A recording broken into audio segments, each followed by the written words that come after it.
जो है पूरे उत्तराखंड में चौथा स्थान लाना और 4 अंक आपके मात्र कम रह गए, थोड़ा दुख भी है। पेंटिंग भी करनी चाहिए। और उसके बाद जब लॉकडाउन हुआ तो उसमें मैंने बहुत ज़्यादा पेंटिंग वगैरह की। कविताएं तो मैं उससे पहले से लिखती थी। में यह है कि जब अगर पहाड़ों से पत्थर गिरेंगे, अगर लैंडस्लाइड होगा और सड़क ऐसे टूट जाएगी। टाइम मिल जाता है ऑनलाइन कोचिंग का जो है। हाँ जी, टाइम मैनेज कर लेती हूँ। वैसे मैं पूरा मेरा शेड्यूल फिक्स्ड है क्योंकि। नमस्कार दोस्तों, जय भारत जय उत्तराखंड। मैं हूं आपके साथ कुलदीप रावत। और पहाड़ों में शिक्षा व्यवस्था हम लोग हमेशा सवाल उठाते हैं कि लचर शिक्षा व्यवस्था है। कई जगह जो है टीचर अवेलेबल नहीं होते हैं, तो कई जगह ऐसे भी हैं जहां टीचर पूरा प्रयास कर रहे हैं कि कैसे भी करके जो है यहाँ के बच्चों को अच्छी शिक्षा दी जाए। पहाड़ के जो बच्चे हैं उन्हें जो है वो सब सुविधाएं दी जाए जो अधिकार है उनका। और इसमें कुछ हद तक टीचर सक्षम भी होते हैं, क्योंकि कुछ ऐसे बच्चे होते हैं जिनको पता है कि उनका एम क्या है, उनका टारगेट क्या है। मैं बात करूंगा आज उस लड़की से जिसने पूरे उत्तराखंड में 10वीं में चौथे नंबर पर आई थी और मात्र 4 अंक से जो है टॉप करने से रह गई पूरे उत्तराखंड में। लेकिन पौड़ी उन्होंने टॉप किया और चौथा स्थान पूरे उत्तराखंड में उन्होंने पाया। मैं बात कर रहा हूँ पूर्वांशी ध्यानी की, जो राजकीय आदर्श इंटर कॉलेज धुमाकोट में पढ़ती है और एक साधारण से परिवार से आती है। और किस तरीके से उनकी जो शिक्षा है वो चल रही है, किस तरीके से वो आगे अपना भविष्य देख रही हैं, इन सब चीज़ों पर हम बात करेंगे। बहुत बहुत स्वागत है पूर्वांशी आपका जो है। कैसा लग रहा है जो है पूरे उत्तराखंड में चौथा स्थान लाना और 4 अंक आपके मात्र कम रह गए, थोड़ा दुख भी है? दुख तो है क्योंकि मेरी पूरी प्रैक्टिस तो पूरी की थी, पर ठीक है, मैं खुश हूँ। खुश हो? हाँ जी। मैं जितना यहाँ देख रहा हूँ, आप पेंटिंग देखिए। जो ये पेंटिंग है, जितनी भी आपकी नज़र जा रही है, ये पेंटिंग भी जो है पूर्वांशी ने ही बनाई है जो है। और पेंटिंग के साथ साथ जो इसमें लिखावट है, जो लिखा हुआ है, ये भी पूर्वांशी का ही जो राइटिंग है उन्होंने खुद लिखा है।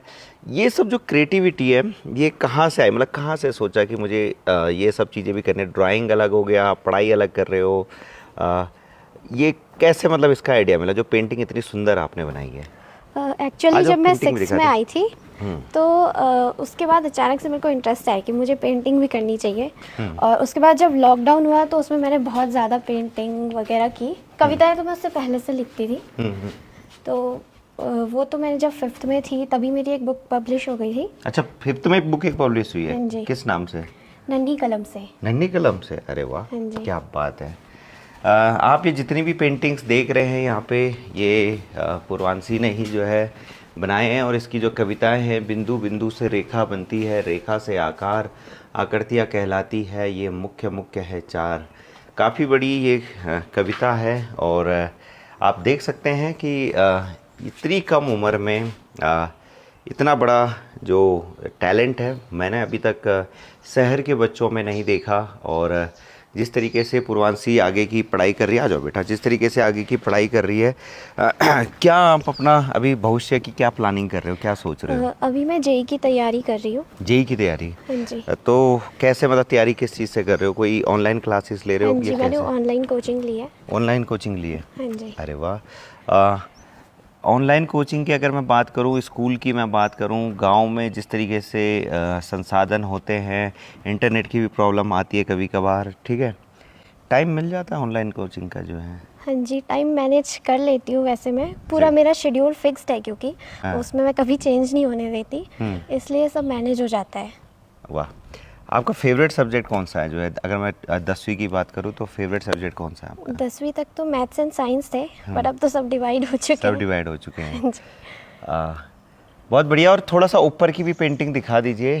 ऊपर जो पेंटिंग है वो भी पूर्वांशी ध्यानी ने ही बनाई है। और अपने जो स्कूल है उसको किस तरीके से सजाया जा सके, टीचर लोग तो प्रयास करते ही हैं, लेकिन बच्चे पहली बार इस तरीके का प्रयास कर रहे हैं, ये वाकई में मेरे लिए भी गर्व की बात है कि मैं इस क्षेत्र से आता हूं जहां इस तरीके के टैलेंटेड बच्चे हैं।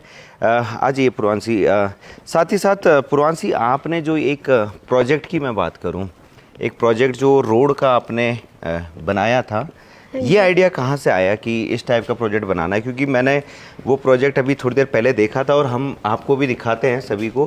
कहाँ से ये आइडिया आया जो प्रोजेक्ट का? एक्चुअली जब हम कोटद्वार जाते थे तो कई बार रास्ते में सड़क टूट जाती थी, वहीं पे घंटों खड़े रहना पड़ता था दुगड्डा से। हाँ जी। तो तब मेरे को ख्याल आया कि लैंडस्लाइड के ऊपर कुछ प्रोजेक्ट बनाना चाहिए।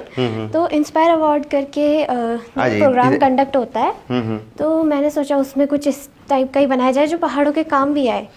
तो ये आपको पहाड़ दिख रहे हैं, ये सड़क है, ये गाड़ियां हैं, और सोच मैं बताऊंगा पूर्वांशी ध्यानी की किस टाइप की उनकी सोच है। आप बताइए किस तरीके से काम करेगा पूरा प्रोजेक्ट? इस प्रोजेक्ट में यह है कि जब अगर पहाड़ों से पत्थर गिरेंगे, अगर लैंडस्लाइड होगा और सड़क ऐसे टूट जाएगी, तो हम ऐसा सिस्टम बनाए कि एक अलार्म बज जाए। मतलब यहाँ से पत्थर गिरेंगे और इस टाइप का अलार्म यहाँ पे अगर टकराएंगे तो ये अलार्म बज जाएगा, और साथ ही यहाँ से अगर एक ब्रिज भी बनाया जा सकेगा। अगर सड़क टूट गई तो पूरी तरह से ब्रिज बन जाएगा और ये जुड़ जाएगा, और तब तक के लिए लोग उसे पार कर लेंगे। जैसे कई लोग होते हैं एम्बुलेंस में फंस जाते हैं, तो वो लोग टेम्परेरी उसको पार कर सकते हैं। वाह, आप देख सकते हैं ये इस तरीके का इन्होंने एक आइडिया दिया है, एक कि अगर मान लो लैंडस्लाइड आ जाती है और सड़क यहाँ से धंस गई है तो गाड़ी जब अगर पलटेगी, हालांकि अगर स्पीड में है या उस टाइम की कंडीशन क्या होती है, लेकिन इन्होंने एक आइडिया दिया है कि उसके ठीक नीचे अगर इस तरीके की चीज़ें हों जो बनाई जा सके, टेम्परेरी जो है कि इस तरीके से कुछ जो ब्रिज, एक टेम्परेरी ब्रिज बनकर तैयार हो जाए। और ये उन जगह पर खास करो जहाँ पर लैंडस्लाइड होता है। जैसे मैं बात करूँ, यहाँ से हम देहरादून जाते तो दुगड्डा एक ऐसा क्षेत्र है जहाँ पर लैंडस्लाइड होता है, और वहाँ पर हमेशा इस टाइप की घटनाएं होती रहती है। तो एक आइडिया उन्होंने जब महसूस किया कि ये सब चीज़ें होनी चाहिए, तो उन्होंने एक प्रोजेक्ट भी बनाया। ये प्रोजेक्ट सरकार ने देखा है, उत्तराखंड गवर्नमेंट ने? ये मेरा स्टेट लेवल तक गया था। हाँ, प्रोजेक्ट पहले यहीं ब्लॉक लेवल पे गया, उसके बाद डिस्ट्रिक्ट में, और उसके बाद स्टेट में गया। स्टेट में गया, हाँ जी। तो काफ़ी कुछ पूर्वांशी ध्यानी ने हमें अपने बारे में ही बताया, क्या वो आगे करना चाहती हैं। माँ बाप का मैं बात करूं तो माँ बाप की तरफ से कोई प्रेशर तो नहीं आता कि बेटा पढ़ाई पे ही ध्यान दो, ऐसा कुछ प्रेशर माँ बाप की तरफ से? नहीं, वो तो बोलते हैं कि उठ जाओ पढ़ाई से।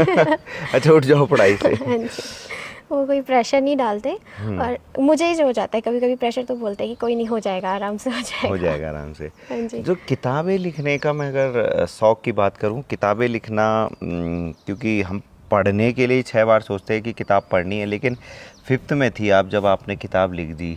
हाँ जी। प्रेरणा कहाँ से मिली कि इस टाइप की भी किताबें लिखनी चाहिए, ये चीज़ें होनी चाहिए? क्योंकि पढ़ना ही आजकल के बच्चों को भारी लगता है, किताब पढ़ना, आपने किताब ही लिख डाली।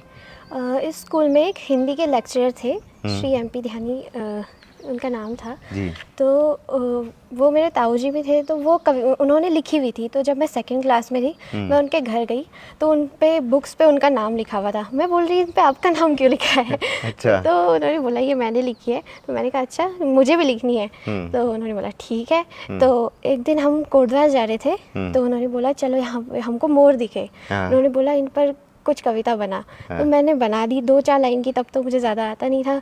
तो उन्होंने बोला वाह, बस ऐसे ही बना। आपकी भी बुक छप जाएगी। तो क्या मैंने बात उसके है, बाद मतलब लाइफ में कुछ ऐसी घटनाएं घटित हो जाती है जो हमें मोटिवेट भी करती है, जो हमें एक नई सोच भी देती है। और उस घटना को इन्होंने किस तरीके से पॉजिटिव सोच के साथ आगे बढ़ाया और सोचा कि इसको किताब के ज़रिए व्याख्यान किया जाए। पूर्वांशी, मैं बात करूं इस क्षेत्र की ही, ठीक है? मैं चाहूँगा थोड़ा सा आप इस क्षेत्र के बारे में भी दर्शकों को बताएं कि ये क्षेत्र जो है किस तरीके से सुंदर है। अगर मैं ट्रैवल की बात करूं, एडवेंचर की बात करूं, इसको आपको बताना है कि आप कैसे एक्सप्लोर करते हो इसको। अगर कोई आपके पास आता है कि यहाँ के क्षेत्र के बारे में बताइए, ठीक है, आपको उसको एक्सप्लोर करना है, किस तरीके से आप एक्सप्लोर करोगे? वैसे ये क्षेत्र बहुत अच्छा है, बहुत सुंदर जगह है। और जैसे कि टेम्परेचर हम देख रहे हैं आजकल, तो शहरों में तो बहुत ही बुरे हाल हो रखे हैं, तो यहाँ तो बहुत ही प्लेजेंट है। अगर कोई आए एडवेंचर करने के लिए, मैंने देखा है यहाँ कई बार अंग्रेज़ लोग भी आते हैं, तो वो यहाँ घूमते हैं। तो यहाँ बहुत सारी सुंदर जगह हैं, बस ट्रैवल करने की ज़रूरत है। जैसे गुजरूगढ़ी है, तो वहाँ गुफाओं में जाकर आराम से बैठ सकते हैं और खोज कर सकते हैं। दीवा मंदिर में भी अगर हम देखें तो खोजने जैसी बहुत चीज़ें हैं, हालांकि लोग प्रयास नहीं करते, लेकिन वहाँ पर भी कई गुफाएं हैं, कई रास्ते हैं, अगर किसी को जाना हो तो वहाँ से भी जा सकते हैं। क्या बात है, बहुत बढ़िया। काफ़ी ऐसी बातें इन्होंने बताई जो वाकई में किया जा सकता है। आगे खालू डांडा की तरफ हम जाते हैं, वहाँ पर भी एक ऐसी गुफा है जिसको भृणा भवन कहते हैं, मुझे नाम याद नहीं आ रहा। तो वहाँ पे भी एक ऐसा शिवलिंग है जिसको लोग जाकर अगर सही से एक्सप्लोर किया जाए तो काफ़ी बड़ा टूरिज़्म का वो क्षेत्र बन सकता है। सेम चीज़ को अगर मैं आपसे कहूँ कि आपको एक्सप्लेन करना है इंग्लिश में, कर सकते हो? एरिया को एक्सप्लोर करना है ओके, इंग्लिश में, ठीक है? ठीक है। So this is our Dhumakot, and it's very beautiful place, and the temperature here is very good, like around 25 degrees Celsius, and it is very pleasant for adventure, and anyone can visit here and look here culture here and everything around here. Very many birds and animals are found here, like we said kakar. They can see it everywhere in the jungles, and all like elephants are also here, like in between the way to Kodwa and Dhumakot, and the wind and the water of village, they can taste its taste. वाह, क्या बात है। ये थोड़ा सा हम लोग test करना चाह रहे थे कि पूर्वांशी ध्यानी, अगर मैं बात करूँ इंग्लिश की, तो क्योंकि आजकल अगर आगे की आप पढ़ाई देखें तो ज़्यादातर अंग्रेजी में ही होती है और उसका ज्ञान होना बहुत ज़रूरी है। तो जो ये इंग्लिश का ज्ञान है, ये स्कूल से ही मिला? मेरी मम्मी इंग्लिश की टीचर हैं। हाँ। और स्कूल में भी हमको बहुत अच्छे से पढ़ाया जाता है, तो स्कूल से भी सीखा है। स्कूल से भी सीखा है। लास्ट सवाल मैं आपसे पूछता हूँ, इसरो में भी आप गई थी, मैंने सुना, क्यों गए थे वहाँ पे? क्या वहाँ पे आपने ऐसा दिखाया था, क्या वहाँ पे आपको देखने को मिला? जो इसरो है, इंडियन इंस्टीट्यूट, जो इसरो है, मतलब वो कंडक्ट करवाता है हर साल एक युविका प्रोग्राम। तो उस प्रोग्राम को जब 2022 में ऑर्गेनाइज़ कराया गया था, तो उसके लिए एक टेस्ट हुआ था जिसमें मैंने पार्टिसिपेट किया था, मतलब ऑनलाइन टेस्ट हुआ था, तो मैंने उसे क्लियर किया। फिर उसमें सिलेक्शन हुए थे, उसमें अपने सर्टिफिकेट्स वगैरह, कई ऐसे सर्टिफिकेट्स थे जो मैंने अचीव किए थे, तो मैंने उनको अप्लाई किया था। तो उसमें जब सेलेक्ट हुआ है तो 15 दिन का टूर था, कैंप था, जिसमें हमको स्पेस साइंस के बारे में बताया गया और कई जगह दिखाया गया हमको, जैसे लियोस वगैरह ले गए। URSC हमारे सेंटर था उस टाइम पे। अराउंड 150 स्टूडेंट्स थे, अब जो बढ़ा के 300 कर दिए गए हैं। तो 5 सेंटर्स में डिवाइड था पूरा प्रोग्राम। तो हमारे बैच में 32 स्टूडेंट्स थे और हमको URSC सेंटर ले जाया गया। और कई ऐसे अलग भी सेंटर्स थे, जैसे उत्तराखंड से कितने थे आप? उत्तराखंड से 4 थे। 4 थे, हाँ जी। एक रुड़की से था और 2 कोटद्वार से थे मेरे अलावा। जी जी जी। तो वहाँ पर जिस टाइप से अभी चंद्रमा पर हम गए थे, इसका कोई प्रोजेक्ट का वहाँ पे व्यू आपको दिखाया था इस चीज़ के बारे में? वहाँ चंद्रयान 3 था, आदित्य मिशन भी था और उन सब के मॉड्यूल्स वहाँ पर रखे हुए थे। सैटेलाइट हमको चंद्रयान 3 का भी दिखाया गया था। और अब जो गगनयान मिशन होने जा रहा है, उसके भी उन्होंने बारे में बहुत कुछ बताया और उसका जो एक नकली डमी मॉड्यूल था वो भी वहाँ पर रखा हुआ था। क्या बात है। तो काफ़ी कुछ हमें पता लगा इस बच्ची के बारे में। और मैं कहना चाहूँगा कि वाकई में अगर माँ बाप अपने बच्चों पे ध्यान दे तो कोई बच्चा जो है यहाँ पहाड़ से जो है शिक्षा में कमज़ोर नहीं है। बस ज़रूरत है गाइडेंस की। टीचर अगर स्कूल में पढ़ा रहे तो माँ बाप भी घर पे जाके जो है बच्चों पे ध्यान दे, तो एक बहुत बड़ा बदलाव शिक्षा के क्षेत्र में किया जा सकता है अगर माँ बाप और शिक्षक दोनों ही प्रयास करें पहाड़ के इन बच्चों को आगे ले जाने की। जाते जाते पूर्वांशी, मैं चाहूँगा कि आप जो है, जो आज के बच्चे हैं, जो आज की युवा पीढ़ी है, उनके लिए अपनी तरफ से एक संदेश क्या देना चाहोगे? सबसे पहले तो मैं कहना चाहती हूँ कि ऐसा बिल्कुल नहीं सोचा कि पहाड़ों में पढ़ाई नहीं हो सकती है। पढ़ने वाले कहीं भी पढ़ सकते हैं, जिसको पढ़ना है वो पहाड़ों में भी पढ़ सकता है, क्योंकि यहाँ तो और भी अच्छा इन्वायरमेंट है पढ़ने के लिए। जितनी शांति यहाँ है, लोग शहरों में जाते हैं और लाइब्रेरीज़ ढूंढते हैं 8-8 घंटे वहाँ बैठने के लिए। अपने घर में बैठ के, अपने घर के बाहर बैठ के, मैंने बोर्ड्स की जो पूरी तैयारी की है, घर के बाहर मैंने बेड बिछाया, उसमें बैठ के सारे दिन भर पढ़ाई की, एक बूंद आवाज़ नहीं आई कहीं से। तो इतना साइलेंस शायद और कहीं मिल भी नहीं सकता।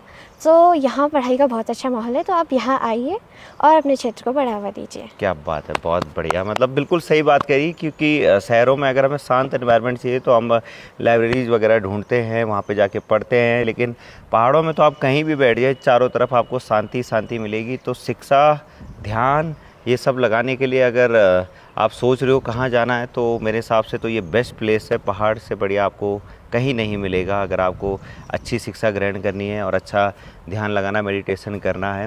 तो मेरे साथ थी आज पूर्वांशी ध्यानी, जिन्होंने पूरे उत्तराखंड में 4था स्थान प्राप्त किया था और काफ़ी अच्छा काम वो अभी, चाहे मैं बात करूं डेवलपमेंट की, उसमें भी कर रही है, शिक्षा के क्षेत्र में कर रही है और अपने करियर के लिए भी वो पूरा फोकस लगा कर बैठी है कि मुझे क्या करना है।